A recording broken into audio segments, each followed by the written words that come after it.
J'ai commencé la course au large parce que ça me procurait beaucoup de plaisir de voyager et de partir un peu à l'aventure personnelle et l'aventure sur l'eau. C'est vrai que l'IMOCA, ça permet de retoucher ça du doigt d'une manière très forte.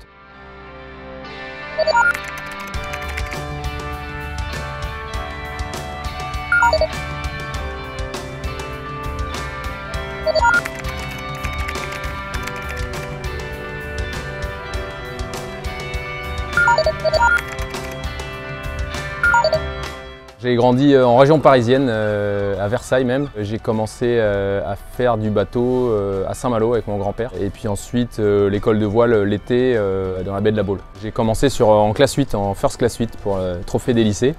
Donc j'ai fait ça plusieurs fois. Et puis sur le Tour de France à la voile, donc Jod 35 et même 30. Donc ça c'était vraiment les débuts.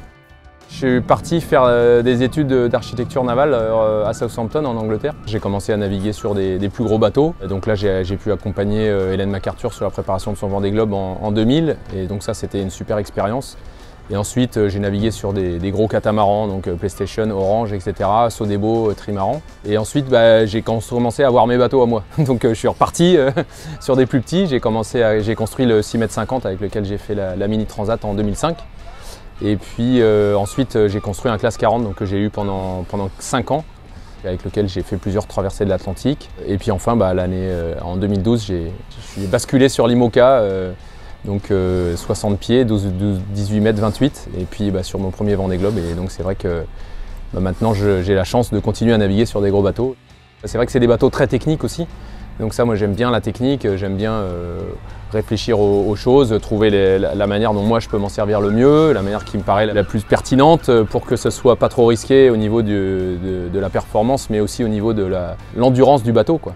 Donc tout ça, ça me plaît beaucoup. C'est des bateaux qui vont plus vite aussi parce qu'ils sont plus grands et c'est sûr que de manœuvrer des bêtes de cette taille-là tout seul, c'est forcément un challenge et ça c'est excitant.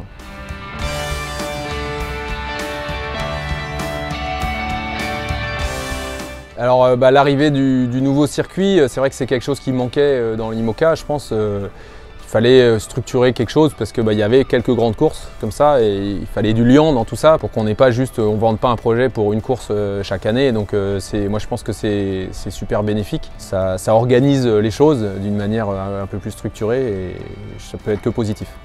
Je pense qu'effectivement pour avoir du public, il faut être près du public. Soit il faut être très bon en envoi vidéo, donc avoir sur les courses en solitaire, raconter une histoire et partager. Après sur les courses qui peuvent être éventuellement en équipage, être dans des stades nautiques où les gens peuvent voir les bateaux évoluer, ce qui est assez compliqué, quoi. Un souvenir, c'est le Vendée Globe, mais un souvenir dans le Vendée Globe, je pense que le jour de l'arrivée, c'est vraiment un truc incroyable. Je ne sais même pas si on peut trouver les bons mots pour l'expliquer. À chaque fois, c'est des mots un peu différents.